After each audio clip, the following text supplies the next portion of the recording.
오늘은 일단 여태까지 너가 이자카 한번 경험해봤고 그 다음에 이제 한식 주점 한번 경험해봤고 일단 경험한 부분에 대해서 중간 정리를 한번 하고 너가 궁금한 거 위주로 내가 설명을 좀 해줄게. 궁금한 거 뭐 사소한 거라도 창피해하지 말고 안 놀릴 테니까 막 물어봐. 뭐 아무거나. 술집 창업이 돈이 실제적으로 얼마가 들어? 평균적으로 알고 싶어. 평균적으로 응. 가장 어려운 게 평균이야. 뭐 신문기사에서 보면 자영업해서 돈 버는 사람들 뭐 상위 10%만 벌고 나머지 중위 40%는 적자 안 나는 구조, 나머지 하위 뭐 50%는 적자 나는 구조, 막 이런 기사들도 있잖아. 그만큼 외식 쪽에서 창업을 하는 데 있어서 사실 평균은 그렇게 중요하지는 않아. 왜냐면 너가 학교 다닐 때 만약에 반에서 평균 점수가 있잖아. 그럼 그 평균 점수를 받은 애는 공부를 잘하는 거야? 못하는 거야? 이도저도 아닌 거지. 그래서 창업비용은 사실 평균적인 것보다 돈을 많이 쓴다고 해서 꼭 많이 버는 것도 아니고 적게 쓴다고 해서 또 적게 버는 것도 아니야. 다만 많이 쓰면 돈을 많이 벌 확률이 높은 거고 적게 쓰면서 돈을 많이 벌 수 있는 확률이 적은 거지. 그래도 뭔가 최소 비용은 있어야 될 거 아니야? 그치. 최소 비용은 있어서 그러면 내가 한 예를 들어주면 너가 성수동에서 이자카야 체험했잖아. 거기 사장님이 점포 없고 시설 비용에서 대략 2억 2억 정도 그 들어가. 매장은 크긴 하니까. 그치. 1, 2층에 그 다음에 이제 공실 상태의 점포를 얻었고 물론 핫한 또 성수동이다 보니까 권리 없이 얻기는 얻었는데 공사 비용이라든지 이런 것들 해서 한 2억 정도 들어간 거고 그 다음에 두 번째로 한식주점을 얻었던 건 그 사장님은 사실 자본금이 너랑 비슷했어. 사실상은 기존에 영업을 하던 점포를 조금만 손만 보고 들어갔기 때문에 대략적인 창업 비용 같은 경우 9천만 원 정도 들었던 거야. 그러니까 여기서 평균을 낸다고 하면 이것도 1억 2,500이니까 사실 평균의 의미가 없다라고 얘기를 하는 거야. 그래서 창업 비용은 이렇게 생각을 하면 돼. 무리하지 않는 선에서 가용할 수 있는 자금이 얼마인지가 명확하게 정해지고 그러면 그 금액으로 내가 할 수 있는 최선의 것을 찾아야지 그게 정해지는 게 가장 중요하겠지. 나는 1인 창업으로 일단 생각을 하고 있는데 상권을 어디 쪽으로 들어가는 게 나랑 잘 맞을 것 같아? 우선은 상권에 따른 부분을 좀 설명을 하면 사실 매출이 가장 많이 나오는 상권은 어쩔 수 없이 우리가 흔히 얘기하는 플레인 상권, 유흥 상권. 그러니까 뭐 소위 얘기해서 네임이 있는 뭐 건대, 홍대, 강남역, 뭐 요즘 핫한 성수동 막 이런 데가 사실상은 매출로 따지면 가장 많이 나오는 상권이겠지. 그런데 여기 상권에 들어가려고 하면 이런 상권 중에서도 좋은 자리는 권리금이 너가 상상을 초월할 정도야.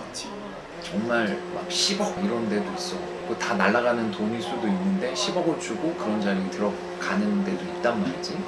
그래서 사실상은 어떤 상권이 제일 좋아라는 질문보다 이것도 역시 내가 한 달에 얼마를 벌고 싶은데 여기에 준하는 상권이 어디야? 라고 물어보는 게 맞는 거죠. 어차피 내가 좋은 상권을 얘기해줘도 네가 가용할 수 있는 창업 자금이 5천만 원이라면 사실 이런 네임이 있는 상권에 들어갈 수가 없기 때문에 미안해, 너 무시하는 게 아니고. 그럼 나 5천만 원 자본 있고 한 달에 500 이상 가져가고 싶어. 어디로 들어가야 돼? 회사 다녀. 그냥 욕심이야 500? 그냥 회사 다니자. 그러니까 욕심이 아니라 500만 원을 만들어야겠지. 당연히 만들고 충분히 가능성이 있지만 사실 이게 100% 보장을 가져다 주는 건 아니기 때문에 처음에 창업 비용이 부족한 분들한테는 난 이렇게 얘기해. 지금 회사에서 버는 정도의 수익을 일단 버는 걸 첫 번째 목표로 하고 그리고 어차피 외식업도 서비스업이기 때문에 내가 얼마만큼 고객 관리를 하고 매장 관리를 하느냐에 따라서 고객들이 계속해서 늘어나는 거거든. 그러니까 이런 식으로 접근을 해야지 처음부터 오픈했는데 저 1,000만 원 벌고 싶어요 이러면 기본적으로 상권이 밑바탕이 돼야 되는데 일단 그러려면 점포 비용으로 많이 들어가기 때문에 현실적인 차원에서 얘기를 해준 거죠. 그래서 가장 중요한 건 일단 네가 직장에서 얼마를 번다 그러면 내가 창업으로 왔을 때 기본적으로 그 정도는 벌 수 있다. 그리고 나머지 플러스 알파의 개념은 내가 열심히 고객을 관리해서 충성 고객, 단골 고객을 만들고 조금씩 더 알려가면서 살을 붙이는 이런 식으로 잡아요. 그럼 인테리어는 어떤 식으로 해야 돼? 아무것도 잡아놓은 게 없으니까 어떤 식으로 뭐 구성을 해야 되는지 이런 걸 하나도 모르겠어서. 그러니까 인테리어는 사실 예를 들면 옷을 입는 거랑 똑같은 거야. 너가 네이비색 원피스를 입은 이유가 뭐야? 옷이 그거 하나밖에 없어서? 그거보단 이제 날씨, 기분 이런 거에 입각해서 너가 입고 싶은 옷을 입었잖아. 그러면 우리가 하고 있는 인테리어도 역시 마찬가지야. 내가 판매하고 있는 아이템과 맞게끔. 그 다음에 이제 인테리어라는 건 결국엔 손님들이 봤을 때 매장에서 느껴지는 어떤 분위기라든지 이런 것들을 조금 더 플러스 점수를 줄 수 있게끔 만드는 게 핵심이다 보니 지금 사실 아이템이 정확하게 결정되지 않은 상황에서 인테리어를 어떻게 하겠다는 의미가 없는 거지. 나 디자인이나 이런 거 할 줄 모르는데 이걸 뭐 업체에 맡기면 되는 거야? 아, 이건 사실 인테리어를 싸게 하는 방법은 추가적으로 진짜 오랜 시간 설명을 해줘야 되는데 간단하게 얘기를 하면 우리가 뭐 인스타도 보고 페이스북도 보고 그 다음에 뭐 구글 이미지 검색이나 네이버 이미지 검색을 할 수가 있잖아. 그럼 네가 원하는 사진을 다 캡처를 해놔. 그리고 이제 캡처한 사진만 모아놓고 일단 일관성이 있어야 되겠지. 뽑아놓은 자료 중에서 일관성 있는 사진대로 카테고리를 좀 나눠놓고 그리고 나서 업체를 만나서 이런 인테리어로 하려고 합니다. 제가 가용자금이 어느 정도 됩니다. 라고 차라리 오픈을 하는 게 맞아. 대부분의 사람들은 내가 갖고 있는 가용자금이 얼마다 라고 오픈을 하면 이 사람이 거기에 맞춰서 대충 해준다라고 생각을 하기 때문에 잘 오픈을 안 하는 경우가 있는데 사실 요즘은 인테리어 업체만 하더라도 가격 비교하는 게 예전에 비하면 어플로도 할 수 있기 때문에 차라리 그냥 그 전문가를 신뢰한다라는 전제 하에 복수계의 업체들한테 제가 가용자금이 이 정도 있는데 이런 컨셉을 내고 싶습니다라고 해서 제안을 받는 게 좋아. 그러면 이렇게 얘기를 하겠지. 아, 고객님이 원하시는 이런 컨셉은 사실 이 비용으로는 할 수가 없어서 제가 소재나 이런 것들은 가격대에 맞춰서 제가 변경을 할 거고 대신에 느낌은 요거랑 최대한 비슷하게 가겠습니다. 이런 식으로 조율을 하는 거죠. 견적을 의뢰를 하고 뭐 20평 정도 하는데 2천만 원 정도 예산을 쓰려고 한다. 그러면 어떤 업체는 관심 바뀔 수도 있어. 별로 남는 게 없다라고 생각을 해서 안 붙는 업체들이 있어. 그러면 이제 그런 업체는 나도 안 만나면 되는 거니까. 근데 한 10개 업체 정도에다가 보내게 되면 그 중에 한 2-3개 업체는 관심을 가져.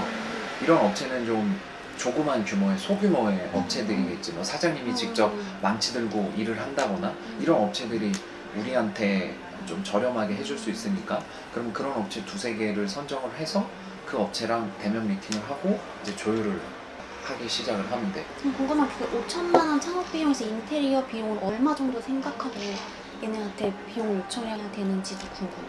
우리가 창업을 하려면 점포를 얻어야 되잖아. 네 5천만 원 중에서 점포를 얻고 주방 짓기 설비도 사야 그러니까, 되고 그래서 인테리어도 해야 돼. 근데 나는 일단 인테리어를 얼마 정도를 사용을 하겠다를 먼저 정하면 안 되고 가장 중요한 거는 점포를 얻는 비용이 제일 중요해. 왜냐면 아까 얘기했듯이 점포를 너무 안 좋은 데에다가 얻어버리면 내가 아무리 노력을 해도 우리 매장을 방문하는 고객들이 없을 수가 있기 때문에 제일 중요한 건 거의 50% 이상은 점포비에 할애를 해야 된다라는 거죠. 점포 비용으로 일단 먼저 쓰고 그 다음에 나머지 부분으로 인테리어나 주방 짓기를 해야 돼. 그러면 이제 바꿔 얘기하면 네가 원하는 컨셉으로 인테리어를 못 할 수도 있다라는 거지. 엣지 엄청 적어지. 내가 원하는 컨셉으로 못 할 수도 있기 때문에 기본에 충실하게 기능적인 요소만 담아서 인테리어를 할 수도 있어. 왜? 창업자금이 가장 중요하니까. 창업자금 안에서 움직여야 되니까. 그래서 뭐가 먼저냐라고 물어본다면 나는 기본적으로 점포를 알아보고 점포 비용을 먼저 산정을 하고 그리고 나서 인테리어는 포기할 수 있으면 포기를 해야 돼. 내가 초보 창업자잖아. 1인에서 운영을 하는데 메뉴 가짓수는 어느 정도 하는 게 좋을까? 이거는 초보 창업자라고 해서 정해지는 것보다는 너가 요리를 해봤냐 안 해봤냐. 그치, 안 해봤지. 그치, 안 해봤기 때문에 많은 메뉴를 가지고 하기는 쉽지가 않아. 그렇다고 또 원푸드 개념의 전문점을 가게 되면 우리 매장을 찾게 되는 유효 수요의 범위, 그러니까 예를 들어서 내가 전문점을 한다라는 건 전문적으로 하고 있는 이 음식의 메뉴를 좋아하는 사람들이 많아야 되잖아. 그러면 이 유효 수요를 많이 담을 수 있는 상권에 들어가야 되는데 그렇기 위해서는 우리가 사업 비용이 많지가 않아서 어쩔 수 없이 배달 전문점으로 가야 되는 상황이 생길 수도 있어. 아니면 내가 너한테 술집 창업을 이야기를 했던 이유 중에 하나는 술집 창업은 요리 난이도가 낮기 때문에 여러 가지 메뉴들을 충분히 할 수 있는 거고, 또 술집을 찾는 고객들의 대부분은 음식이 너무너무 맛있어서 오기보단 사장님이 좋아서, 분위기가 좋아서, 그냥 너무 편해서 선택하는 기준에 있어서 이런 요소들이 존재하기 때문에, 그래서 술집 창업 쪽을 가든가 아니면 전문점으로 간다고 한다면 배달을 하라는 얘기는, 왜냐면 배달로는 아까 얘기했던 유효수요를 넓힐 수가 있으니까. 내 매장을 걸어서 오기에는 멀지만 배달로 시켜 먹을 수 있는 범위 안에는 있으니까 이렇게 두 가지 안에서 선택을 해야 되지 않을까. 그럼 술집 창업을 했을 때 메뉴는 몇 개 정도를 구성해야 되는 그런 거는 뭐 정해지거나 이런 거 하지? 아니, 기본적으로 공식은 있어. 뭐냐면 술집 창업은 기본적으로 어느 정도 수명의 사람들의 니즈를 만족을 해줘야 되거든. 예를 들어서 기본적으로 갖고 가야 될 게 뭐 볶음, 탕, 그 다음에 뭐 식사도 할 수 있게끔. 왜냐면 요즘 트렌드는 밥을 먹고 술집을 가는 게 아니라 술집 안에서 끼니를 해결하면서 술을 같이 먹는 개념이다 보니까 식사가 될 수 있는 것들, 이런 것들이 구비가 돼야 돼. 그리고 어느 정도 배가 불렀을 때 가볍게 안주할 수 있는 간단한 이런 것들이 있어야 되다 보니 최소한도 한 20가지 이상은 돼야 된다. 만약에 배달 음식점으로 했을 때는 원푸드 느낌처럼 가도 되지. 거지? 10명 중에 한두 명은 들어와서 먹어줄 수 있는 유동인구가 좋은 상권에 들어가 줘야 되는데, 지금 창업 자금으로는 그게 힘드니 만약에 전문점으로 가야 된다면 배달을 기반으로 가야 된다라는 거죠.